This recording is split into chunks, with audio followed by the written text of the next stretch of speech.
Bismillahirrahmanirrahim.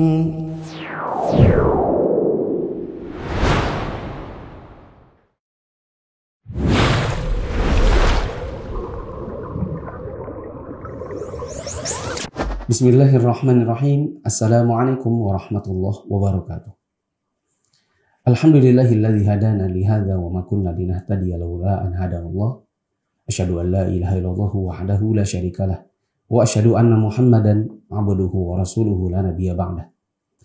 Teman-teman yang dirahmati Allah, para mahasantri, mahasantriwati, para muallimin dan muallimat di Mufid Islamic Academy. Kita bersyukur kepada Allah pada hari ini bisa kembali bertemu di Mufid Islamic Academy.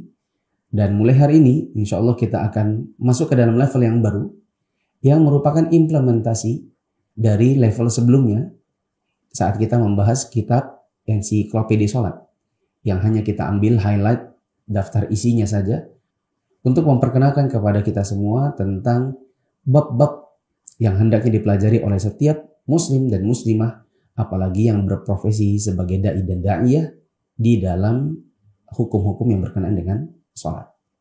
Sebagaimana yang saya sampaikan pada pertemuan sebelumnya, bahwa kita akan membutuhkan waktu mungkin 10 bahkan sampai 20 tahun bila kita akan membahas secara terperinci seluruh bab di dalam sholat yang ada di kitab Sholatul Mu'min atau Ensiklopedia Salat. Dan tidak mungkin kita membahas itu di dalam Mufid Islamic Academy karena akan membutuhkan waktu yang begitu lama. Maka teman-teman yang dirahmati Allah, di akhir level yang sebelumnya, saat kita membahas highlight kitab Sholatul Mu'min, kita beri kepada teman-teman sebuah tugas, yaitu tugas membaca.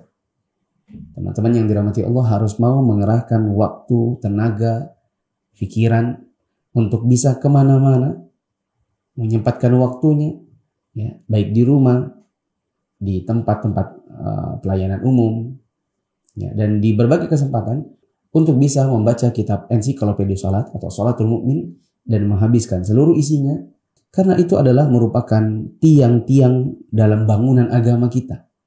Sebagaimana yang Nabi SAW sabdakan, Ra'sul amri al-islamu wa amuduhu as-salatu wa dhirwatu sanamihi al-jihadu fi sabilillah.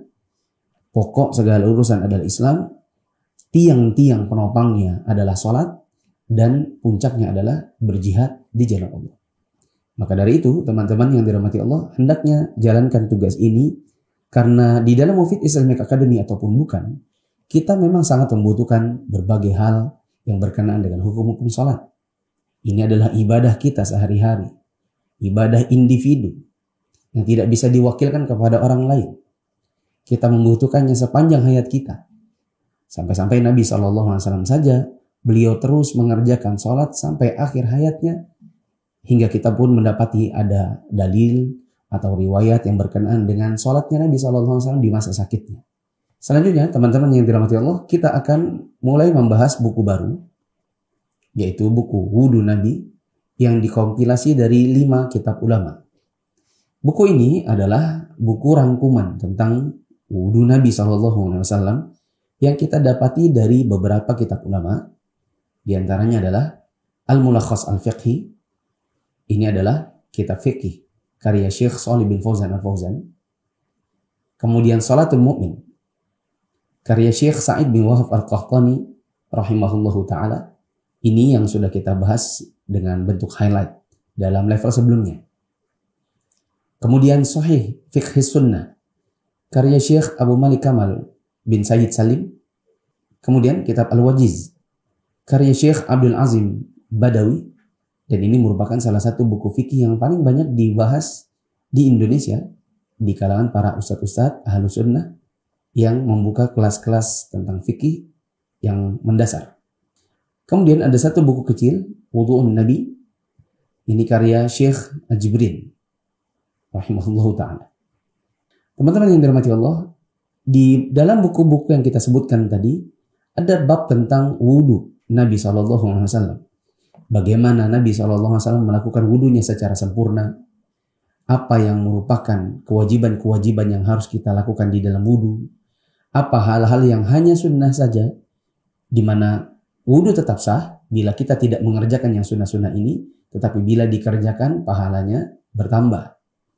ada juga pembatalnya, ada juga aktivitas-aktivitas yang harus didahului dengan wudu, ada aktivitas-aktivitas yang sunnah untuk didahului dengan wudu. Hanya saja di satu buku dengan buku yang lainnya, saya katakan ada plus minusnya. Jadi di satu buku yang ini memuat sekian banyak masalah, tetapi ada yang tidak dibahas, dan itu adanya di kitab yang satu lagi. Di kitab yang kedua misalnya ada bahasan-bahasan yang ini, tetapi tidak dimiliki oleh buku yang pertama dan yang kedua, tapi terdapat pada buku yang ketiga, dan seterusnya, keempat dan kelima. Sehingga teman-teman yang dirahmati Allah, ketika kita rangkum dalam sebuah buku dan kita kompilasi, maka kita dapati buku yang sekarang kita pegang dan akan kita bahas di Mufid Islamic Academy, yaitu Wudu Nabi yang dikompilasi dari 4 kitab ulama, dan insya Allah akan kita tamatkan pada level ini. Nah, teman-teman yang dirahmati Allah, sebelum kita mulai pembahasan dan penjelasan kitab Wudu Nabi yang dikompilasi dari 5 kitab ulama ini, kami ingin menyampaikan satu muqaddimah yang sangat penting untuk diketahui oleh setiap orang yang ingin belajar masalah fikih. Muqaddimah ini berkenaan dengan satu istilah yang sering kita dengar di kajian-kajian, yaitu ikhtilaf atau khilaf ulama. Teman-teman yang sudah biasa mengikuti kajian-kajian fikih mungkin sudah tidak asing lagi dengan istilah ini. Ikhtilaf dan khilaf sebenarnya kalau kita berbicara dengan konteks bahasa syariat, insya Allah keduanya boleh. Hanya saja di Indonesia, khilaf itu kadang-kadang diartikan sebagai sebuah kesalahan. Misalnya orang mengatakan, oh iya saya kemarin nggak sengaja, saya khilaf. Ya, sehingga kalau ditinjau dari sisi bahasa Indonesia, ikhtilaf dengan khilaf itu berbeda. Hanya saja karena kita memang akan berbicara dengan konteks bahasan-bahasan berkenaan dengan agama, maka insya Allah menggunakan ikhtilaf maupun khilaf itu boleh. Teman-teman yang dirahmati Allah, ikhtilaf itu artinya perbedaan pendapat atau perbedaan pandangan. Kalau kita bicara masalah fikih, berarti kurang lebih perbedaan pandangan para ulama dari sisi hukum sesuatu. Sebagai contoh, para ulama berbeda pendapat. Atau dengan bahasa lain, ada ikhtilaf atau khilaf di antara mereka tentang hukum buang air kecil menghadap kiblat atau membelakanginya, namun melakukan itu di dalam bangunan tertutup. Para ulama berbeda pendapat atau ada ikhtilaf atau khilaf di antara mereka tentang hukum seseorang saat sholat. Apakah ketika sujud dia letakkan tangannya dulu ataukah lututnya dulu di atas lantai sebelum melakukan sujud. Ada ikhtilaf atau khilaf di antara para ulama bagi orang-orang yang sedang melakukan sholat dan tasyahud. Kemudian memberikan isyarat, apakah telunjuknya ini bergetar atau bergerak ataukah diam saja. Ada perbedaan pendapat para ulama dalam berbagai hal yang kita dapati khususnya di dalam masalah sholat. Nah teman-teman yang dirahmati Allah, di saat kita nanti akan membahas buku Wudu Nabi, atau juga ketika teman-teman yang dirahmati Allah sedang membaca buku ensiklopedia sholat, sangat memungkinkan teman-teman mendapati istilah ini, ikhtilaf atau khilaf. Ada perbedaan pendapat para ulama tentang sebuah masalah di dalam buku yang sedang kita pelajari. Poin yang kedua adalah apa sebab terjadinya ikhtilaf atau khilaf di antara para ulama. Dan ada penjelasan singkat dari Syekh Ibn Baz rahimahullahu ta'ala berikut ini. Ketika beliau ditanya, "Limadha kana al-ikhtilafu baina ulama wa ma huwa mawqiful insani fi hadzal amr?" Beliau ditanya, kenapa terjadi ikhtilaf di antara para ulama dan bagaimana sikap yang diambil oleh seseorang dalam menghadapi ikhtilaf ulama. Beliau katakan seperti ini. Asbabul ikhtilaf ذكرها العلماء رحمهم الله في كتبهم وذلك لأن المسألة قد يكون فيها أدلة كثيرة يخفى بعضها على بعض الناس وقد تكون مسألة ليس فيها إلا أدلة قليلة تخفى على بعض الناس فيختلفون في الأحكام على حسب علمهم. Kata beliau, sebab-sebab yang menimbulkan terjadinya ikhtilaf di kalangan para ulama sebenarnya sudah disebutkan oleh para ulama juga di dalam kitab-kitab mereka. Ya, dan di antara kitab yang membahas tentang ikhtilaf ulama adalah Raf'ul Malam an A'immatil A'lam karya Ibnu Taimiyah rahimahullah ta'ala. Beliau mengatakan, dan ada kalanya sebuah masalah yang diperbincangkan hukumnya, ada banyak dalil-dalil yang memiliki keterkaitan dengan masalah tersebut. Yang dalil-dalil ini, satu orang dengan orang yang lain, itu bisa berbeda-beda pengetahuannya. Ada yang tahu dalil-dalilnya, ada yang hanya tahu sebagiannya saja. Atau ada yang tahu dalilnya dan ada yang tidak tahu dalilnya, yang berkenaan dengan masalah yang sedang diperbincangkan hukumnya. Ada kalanya juga masalah yang diperbincangkan ini tidak memiliki dalil-dalil kecuali hanya sedikit saja yang punya keterkaitan dengannya. Dan dalil-dalil yang sedikit ini ada yang tahu dan ada yang tidak tahu. Sehingga kemudian karena perbedaan pengetahuan tentang dalil, fayakhtalifuna fil ahkam. Maka para ulama pun akhirnya berbeda-beda pendapat dalam permasalahan hukum-hukum yang berkenaan dengan masalah fikih. Ala hasabi ilmihim, berdasarkan tingkat keilmuan mereka. Nah, selanjutnya kata beliau, هذا يبلغه الدليل ويقول انها واجبه او مشروعه والاخر ما بلغه الدليل فيقول انها غير مشروعه او غير واجبه. Kata beliau, bisa jadi ada dalil yang sudah sampai kepada sebagian ulama, sehingga ketika dalilnya sampai kepada mereka, mereka pun bisa memutuskan ini hukumnya wajib. Ini disyariatkan. Ini tidak wajib. Begitu. Sedangkan sebagian yang lain, mereka mungkin belum sampai dalil pada mereka. Atau pengetahuan mereka belum sampai pada dalil-dalil yang diketahui oleh sebagian ulama yang lain. Sehingga mereka pun berkata tentang masalah yang sama. Ya, mereka mengatakan, inha ghairu masyru'ah. Ini tidak disyariatkan. Ini tidak wajib. Ya. Demikian. Kemudian kata beliau, فأسباب الاختلاف هو بلوغ الدليل وعدمه واختلاف الفهم أيضا. Kata beliau, maka di antara sebab-sebab ikhtilaf para ulama adalah sampainya dalil pada sebagian ulama dan tidak sampainya pada sebagian yang lain. Kemudian beliau juga mengatakan, ikhtilaf juga bisa terjadi karena sebab pemahaman.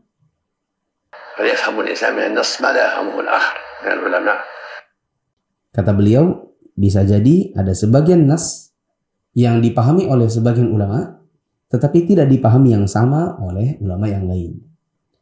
Ya, sehingga nanti pada kesimpulan akhirnya ada yang namanya perbedaan pendapat dikarenakan sampai tidaknya dalil, ya, dan ada juga perbedaan pendapat karena sebab perbedaan pemahaman terhadap sebagian nas. Wallahu a'lam bishawab. Di bagian akhir perkataan beliau ada kesimpulan. Fa asbabul ikhtilafi huwa ikhtilaful fahmi. Thumma al-ikhtilafu fi al-ittila' 'ala al-adillati wa bulughul adillati. Hadza qad yablughu syai'un wal akharu la yablughu syai', fayakhtalifu al-hukmu 'indahu bisababi dzalik. Kata beliau, kesimpulannya sebab-sebab perbedaan atau ikhtilaf di kalangan para ulama di antaranya adalah perbedaan pemahaman, perbedaan dalam mereka mengkaji masalah yang sedang diperbincangkan, apa dalil-dalil yang berkenaan dengannya, dan sampai atau tidaknya dalil itu kepada mereka. Wallahu a'lam bishawab. Kemudian teman-teman yang dirahmati Allah, ada permasalahan yang juga sangat penting untuk kita pahami. Ikhtilaf atau perbedaan pendapat para ulama itu ada dua jenis. Ada yang namanya ikhtilaf tanawwu', yaitu perbedaan yang sifatnya hanya variasi saja. Seperti perbedaan bacaan doa iftitah. Ada yang membaca Allahumma ba'id, ada yang membaca wajjahtu wajhiyya, ada yang membaca subhanakallahumma wa bihamdika. Dan ini semua adalah bacaan yang datang dari Nabi SAW sehingga sifatnya hanya variasi. Tadi namanya adalah ikhtilaf tanawwu'. Ada yang namanya ikhtilaf tadad. Tadad itu artinya saling berseberangan, saling bertentangan. Dan ikhtilaf yang bertentangan ini ada yang sifatnya mu'tabar dan ada yang sifatnya ghairu mu'tabar. Perselisihan pendapat para ulama yang sifatnya diakui dan ada yang tidak diakui. Seperti ada ikhtilaf yang mu'tabar, insya Allah, perbedaan pendapat yang diakui, yang kita bisa saling toleransi.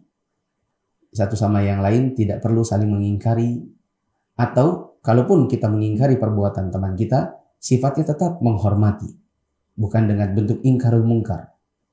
Seperti perbedaan kita dalam tasyahud tadi saya sempat sebutkan. Apakah bergerak ataukah tidak bergerak. Kemudian perbedaan pendapat di antara kita dalam permasalahan kalau kita sujud yang kita letakkan di lantai itu apakah tangan duluan ataukah lutut duluan.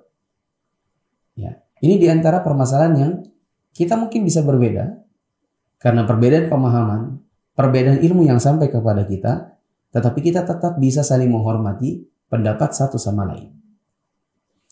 Ada tadad yang ghairu mu'tabar, yang tidak bisa diakui sebagai perselisihan yang saling menghormati. Ya. Di antaranya adalah perselisihan antara permasalahan ini syirik, ini tauhid. Tentang orang menyembah kubur misalnya, atau meminta sesuatu di kubur. Ini saling bertentangan, tadad. Dan kita tidak mengakui itu sebagai perbedaan pendapat para ulama. Kita katakan ini ghairu mu'tabar. Artinya kita salahkan. Dan kita mengingkarinya seperti orang mengingkari kemungkaran. Antara sunnah dengan bid'ah. Ada orang mengerjakan perbuatan bid'ah. Maka kita mengingkari dia sebagaimana orang melakukan kemungkaran. Ya, meskipun tetap dengan bahasa yang baik. Dengan memperhatikan waktu, tempat, dan cara bicara kita kepada mereka. Tapi yang jelas perbedaan kita satu sama lain ini adalah tadad ghairu mu'tabar. Tidak bisa diakui sebagai perselisihan yang kuat masing-masing dalilnya. Wallahu a'lam bishawab. Sehingga teman-teman yang dirahmati Allah, nanti ketika kita mulai membaca buku tentang wudu Nabi atau ensiklopedia salat yang sudah kita berikan tugas kepada teman-teman untuk membacanya sampai habis, teman-teman akan mendapati ada yang namanya ikhtilaf ulama. Dan ikhtilaf ini ada sebab-sebabnya. Dan kita dalam menyikapinya ada yang kadang kita toleransi dan ada yang tidak. Kita toleransi dalam tanawwu', toleransi dalam yang tadad tapi mu'tabar. Dan kita tidak bisa toleransi dalam hal yang sifatnya tadad ghairu mu'tabar. Apalagi ke dalam perbuatan syirik dan perbuatan bid'ah. Wallahu a'lam bishawab. Teman-teman yang dirahmati Allah, selamat mengikuti level yang baru.